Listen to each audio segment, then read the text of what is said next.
In today's world, it's easy to forget this truth. Every corner we turn, every screen we open, every advertisement we see tells us that our worth depends on how we look. From glossy magazine covers to social media posts, we are constantly reminded that beauty is about perfect skin, perfect hair, and perfect bodies. But tell me, who decided that perfection means beauty? Who said that your reflection in the mirror defines who you are inside? When you wake up in the morning and look into the mirror, what do you see? Most people begin their day by finding flaws. My eyes look tired. My skin isn't clear. I've gained weight. These little whispers of self-criticism slowly steal your peace. But imagine if, instead of finding what's wrong, you started noticing what's right. The warmth in your eyes, the strength in your shoulders, the kindness in your smile. That's your light. That's your true beauty. I once met a woman who said, "I've spent half my life trying to fit into someone else's definition of beautiful." She would diet endlessly, wear uncomfortable heels just to look taller, and compare herself to everyone she saw online. But despite all that, she never felt beautiful. One day, she volunteered at an orphanage. A little girl there ran up to her, hugged her tight, and said, "You're so beautiful." She asked, "Why do you think I'm beautiful?" And the little girl replied, "Because you made me smile." That day she realized beauty isn't in the mirror. It's in the moment you make someone feel loved. Looks may attract attention, but it's your light that keeps hearts connected. Have you ever noticed how some people just brighten up a room the moment they walk in? It's not because they're the most beautiful by society's standards. It's because they carry something powerful, positive energy. Their presence feels like sunshine. They listen with their hearts, they speak with kindness, and they make others feel seen. That's what real beauty looks like. Let's take an example from everyday life.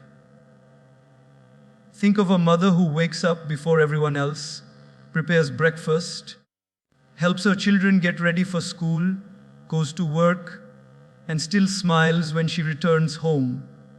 Her hair may be messy, her hands may be tired, but her love shines brighter than any expensive makeup. Her light is made of sacrifice, care, and strength, and that is beauty beyond measure. Now think of a teacher who patiently teaches her students, even when they make mistakes, or a nurse who stays up all night beside a patient's bed, or a friend who listens to you when you're breaking inside. None of them are trying to look perfect, but they are spreading warmth that touches hearts. That is the kind of beauty the world truly needs. Not just faces that look good, but hearts that do good. The truth is, physical beauty will fade with time, wrinkles will come, hair will turn gray, and youth will pass. But your character, your kindness, your wisdom, these only grow richer with age. When people talk about you years from now, they won't remember your clothes or your hairstyle. They'll remember how you made them feel. They'll remember your light. We must also understand that comparison kills our inner glow. When you compare your looks to others, you are dimming your own light. You are like a flower trying to look like another flower, forgetting that each one blooms in its own color, its own season. The rose doesn't envy the sunflower. The lily doesn't wish to be a tulip. Each one adds beauty to the garden in its own way. You too were not made to be anyone else. You were made to shine as you. There's a small story that illustrates this beautifully. A candle and a mirror were kept in a dark room. The candle said proudly, "Look, I am giving light." The mirror smiled and said, "Yes, but I reflect your light." Both were beautiful in their own way, one by giving light, the other by spreading it. Similarly, some people bring light into the world by doing great things.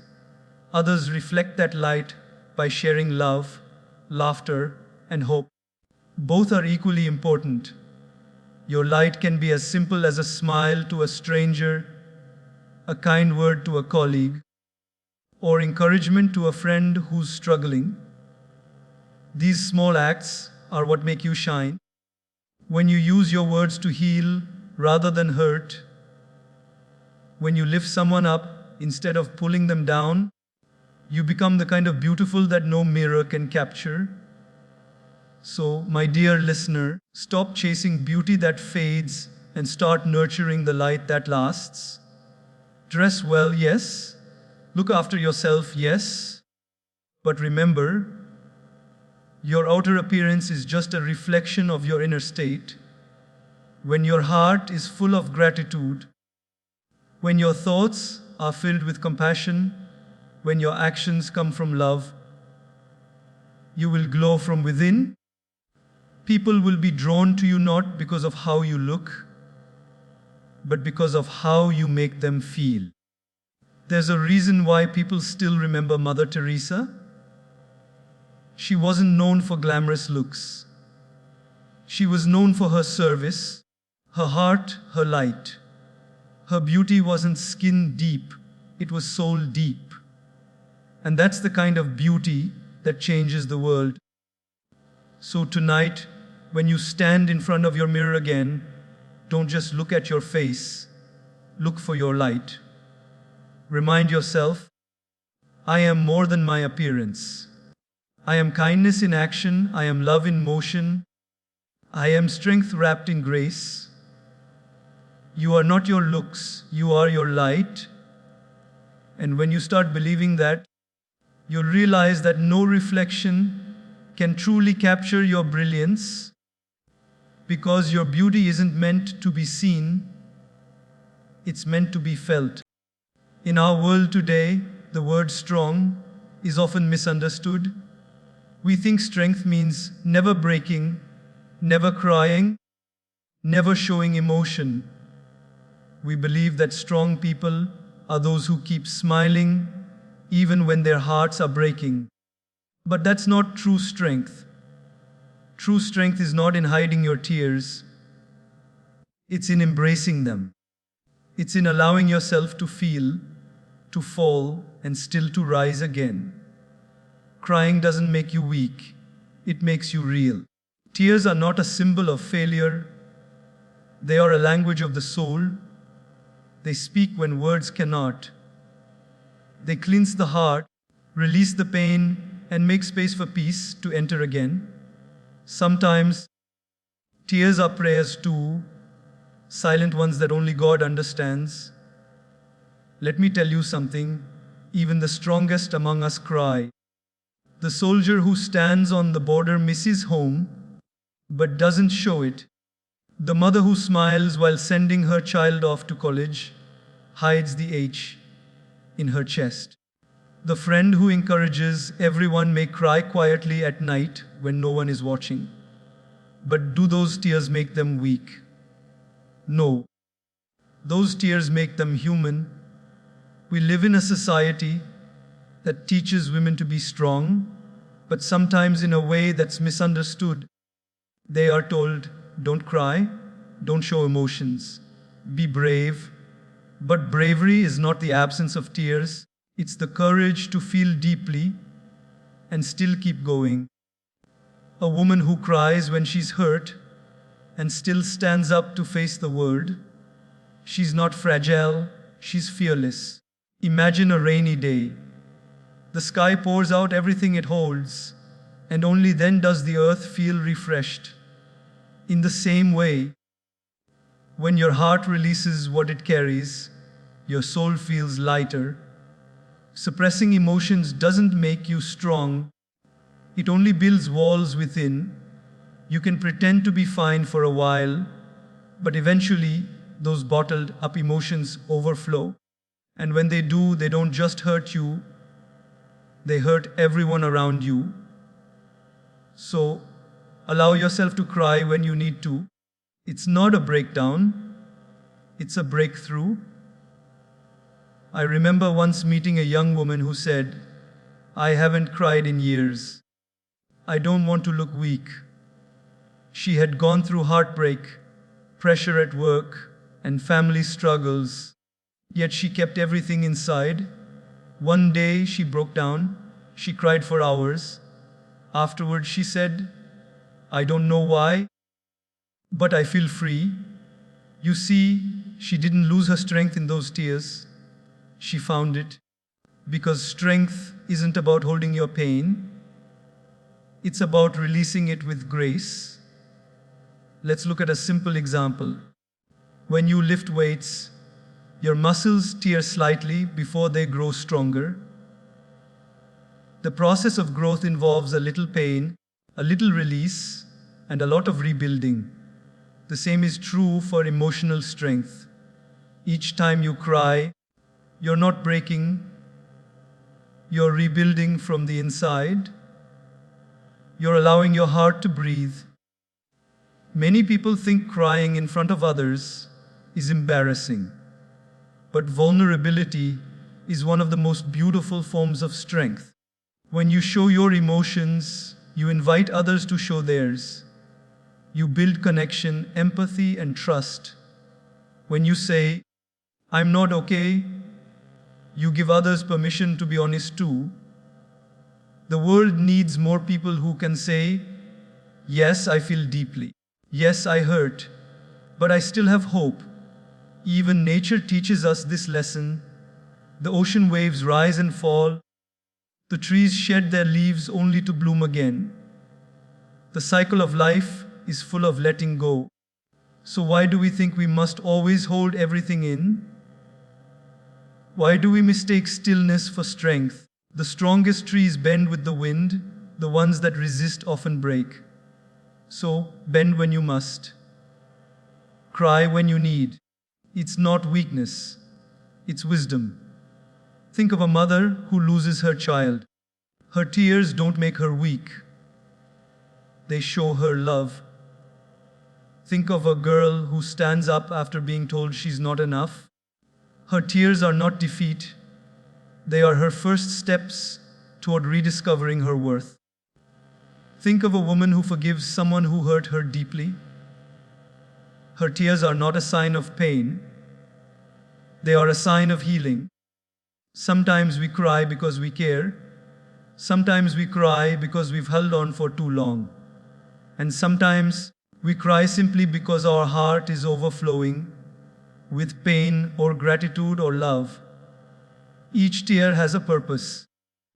Each drop carries emotion that words cannot carry. There is a quiet kind of strength in the person who sits in the corner of their room, wipes their tears, takes a deep breath, and whispers, "I'll try again tomorrow." That's not weakness, that's resilience. It takes courage to face your emotions. It takes strength to allow yourself to feel. The world will often tell you to move on quickly, get over it, don't cry. But healing doesn't work that way. You can't rush through pain. Healing takes time, it takes honesty, and it takes tears. Crying doesn't erase the problem, but it opens the door to clarity. Once the storm passes, you can finally see things clearly again. Remember, even the clouds cry, even the sky lets go, even the earth needs rain to grow. So, why shouldn't you? When you let your emotions flow, you are simply allowing your inner world to heal and realign. So the next time life breaks your heart, don't hide your tears. Let them fall with dignity.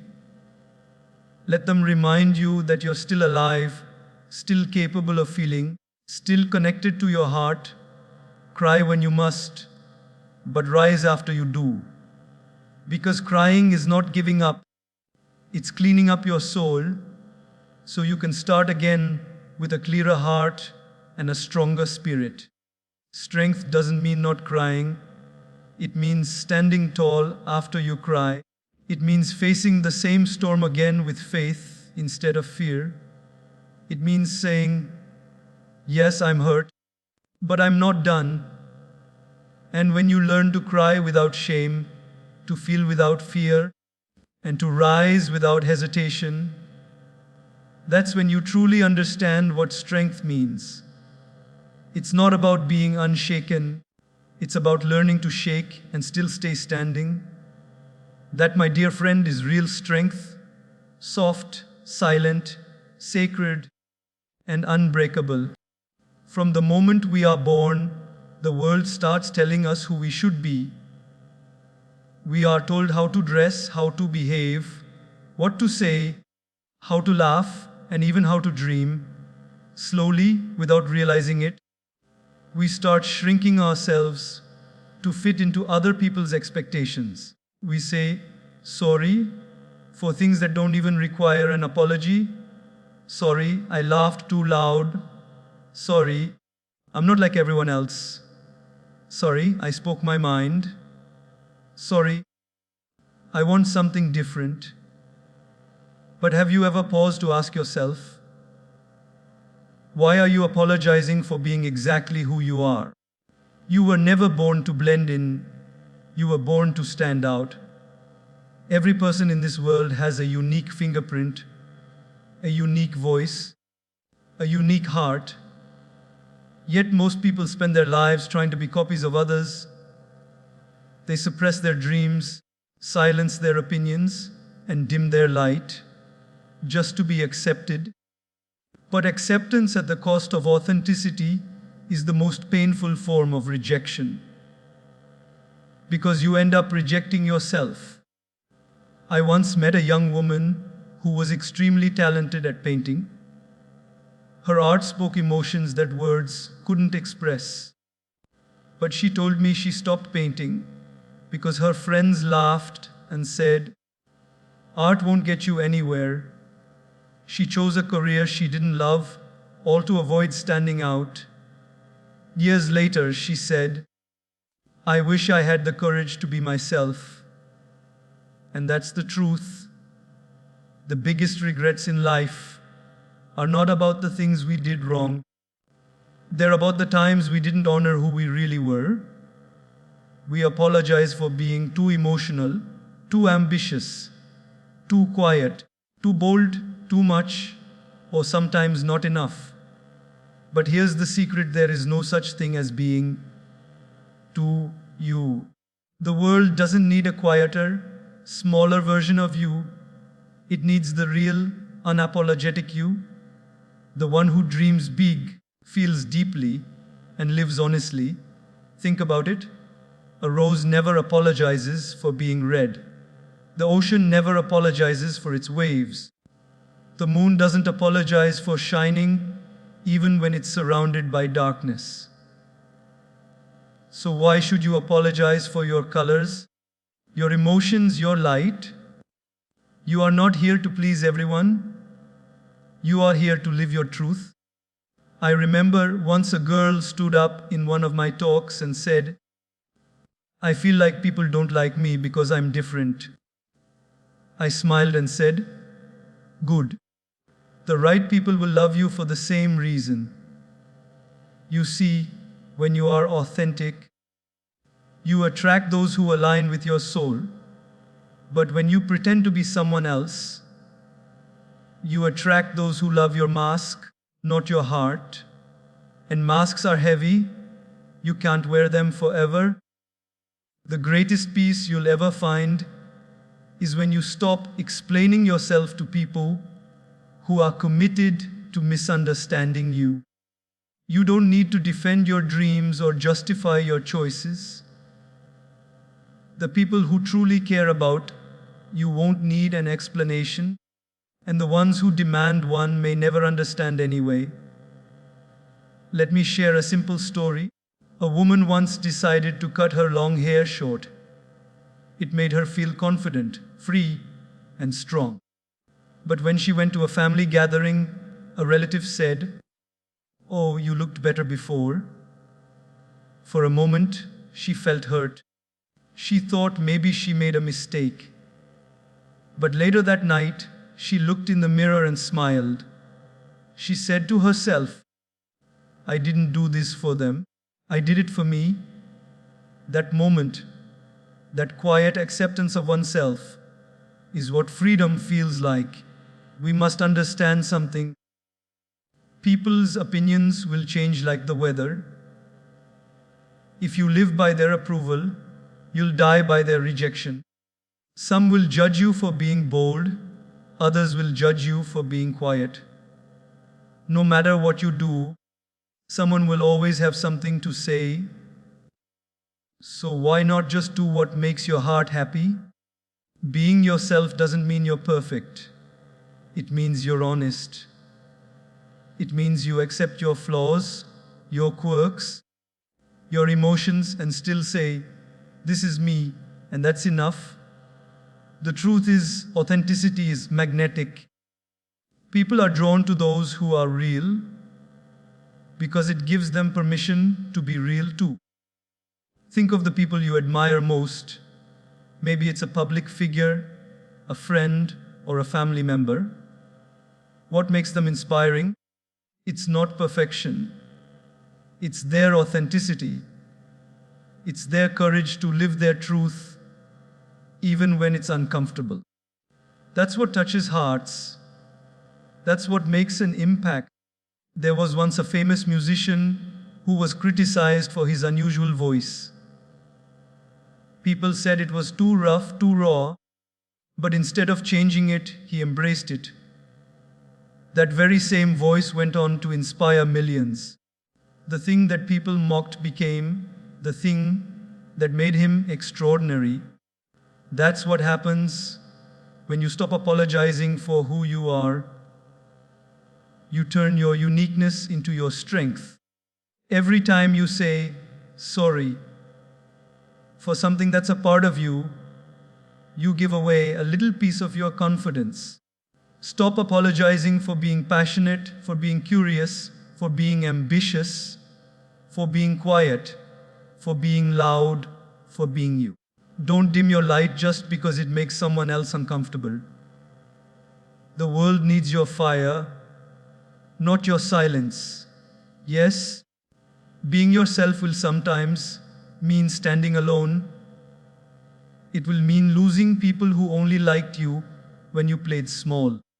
But that's okay, because you'll find people who love you for the truth you carry, not for the image you show. You'll find peace in knowing that you no longer need to pretend. You owe it to yourself to live fully, boldly, and unapologetically. You owe it to the little girl you once were, the one who dreamed freely before the world told her to shrink. Bring her back. Let her speak. Let her laugh. Let her dance again without fear. So, the next time you feel the urge to say, "Sorry for being yourself," pause. Take a deep breath and say instead, "Thank you, but this is who I am." You are not too much. You are not less. You are just right. When you stop apologizing for being yourself, you finally make space for your light to shine. And when your light shines, it gives others permission to shine too. That's how change begins, one authentic soul at a time. So stand tall, speak your truth, live your story. Don't apologize for being real in a world that pretends. Because the most beautiful thing you can ever be is you. It's one of the most silent destroyers of joy in our lives, comparing ourselves to others. We do it almost without realizing it. The moment we scroll through social media, the moment we see someone else succeed, The moment someone compliments another person, that small whisper in our mind says, they're better than me. And in that very moment, a part of our peace slips away. The truth is, comparison is not just a bad habit, it's an emotional thief. It doesn't just make us unhappy, it blinds us to our own blessings. When we constantly measure our worth against others, we stop appreciating our own journey. We start feeling like we're behind, like we're not enough, like we've somehow failed, even when we're doing just fine. Think about it, no two lives are ever the same. We all start in different places, with different struggles, talents, and timelines, yet we act as if we're all in the same race, chasing the same finish line. Life isn't a competition, it's a creation. You're not here to beat anyone, you're here to become someone. I once met a woman who said, I feel like everyone around me is moving ahead. My friends are getting promotions, getting married, buying houses, and I'm still figuring things out. I looked at her and said, have you ever seen a garden where all flowers bloom at the same time? She paused. No, she said. I smiled. Because each flower blooms in its own season. And yet, every single one is beautiful when its time comes. That's the truth about life. Your time will come. Just because someone else's story is unfolding right now doesn't mean yours won't. We lose so much happiness worrying about the chapter someone else is on, instead of writing our own with love and intention. Social media, especially, has made comparison so easy. You open your phone, and within seconds you see 100 people showing their best moments, vacations, achievements, smiles. But remember this, you're comparing your behind the scenes to someone else's highlight reel. You're seeing their filtered moments, not their real struggles. No one posts their heartbreaks, sleepless nights, or doubts.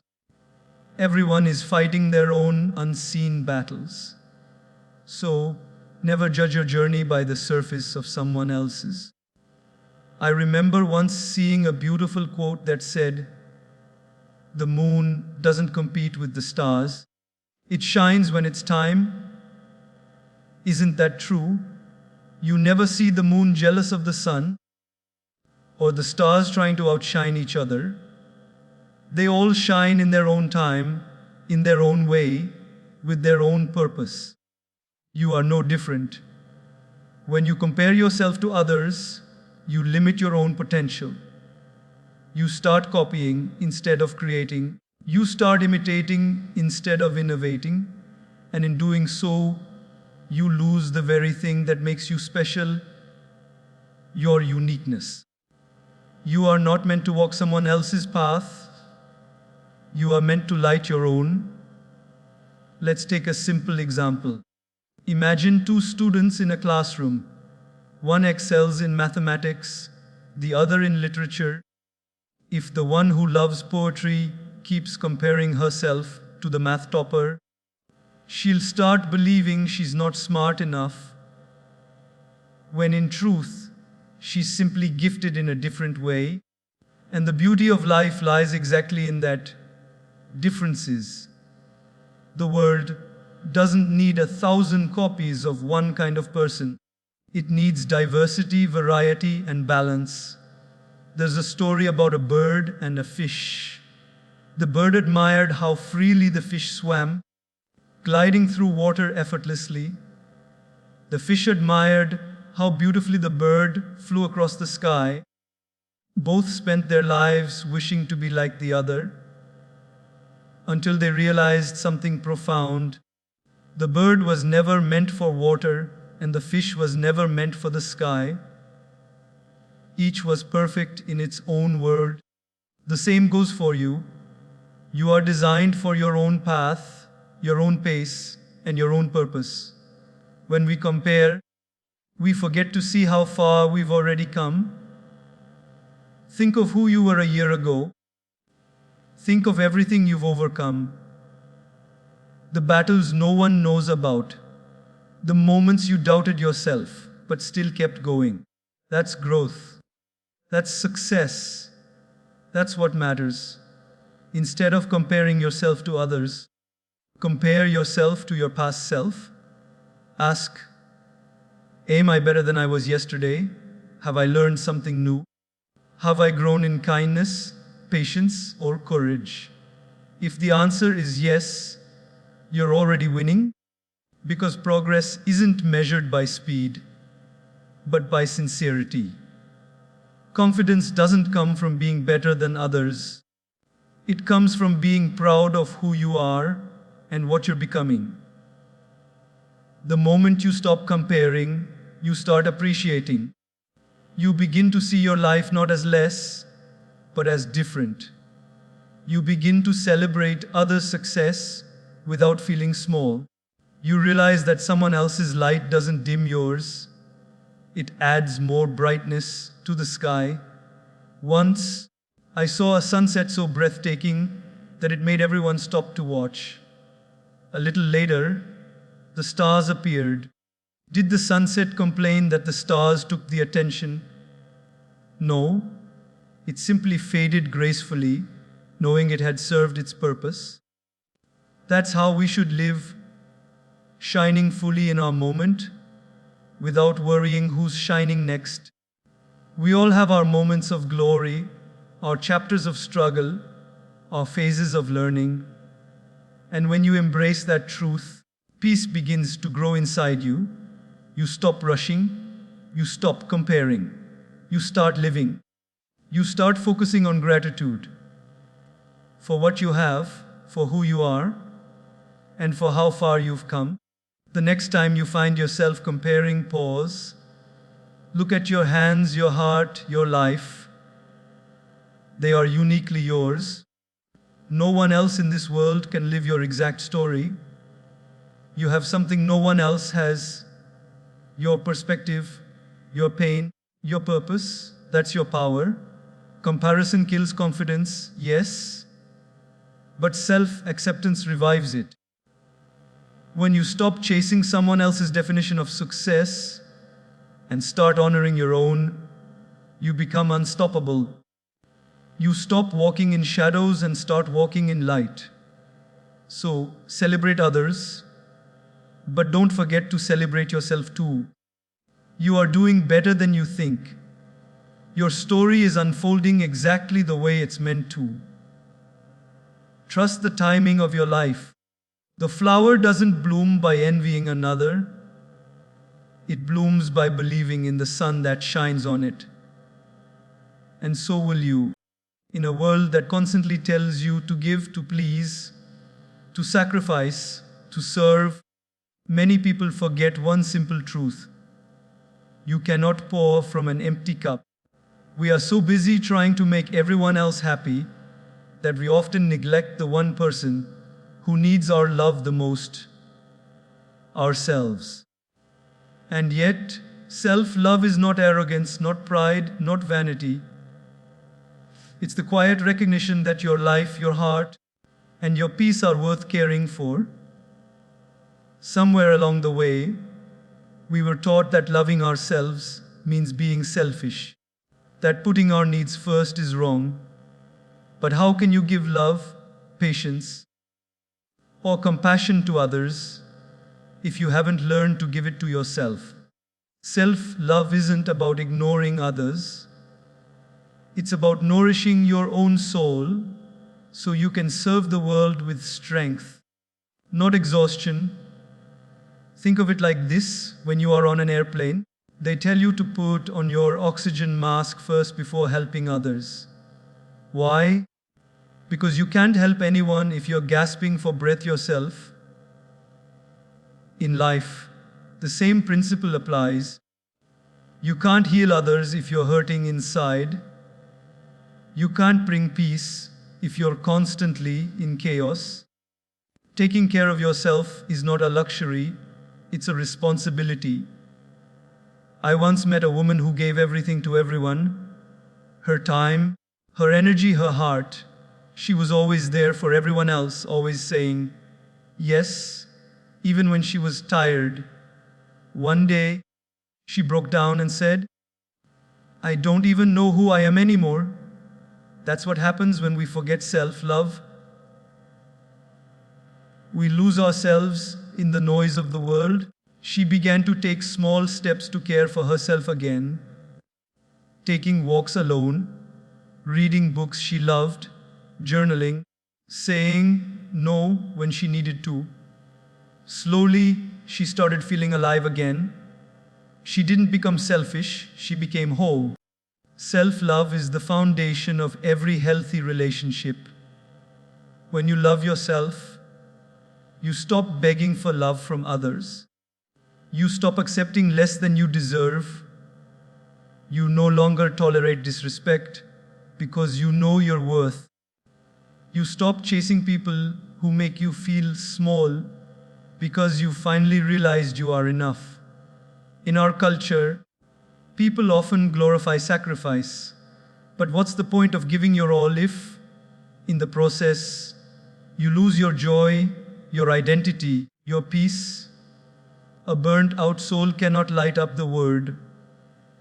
Taking care of yourself doesn't make you weak. It makes you wise. It shows that you value the life you've been given. Self-love isn't just about spa days or treating yourself to something nice. Although that's a lovely part of it. It's about deeper care. It's about speaking kindly to yourself when you fail. It's about forgiving yourself when you make mistakes. It's about setting boundaries that protect your energy.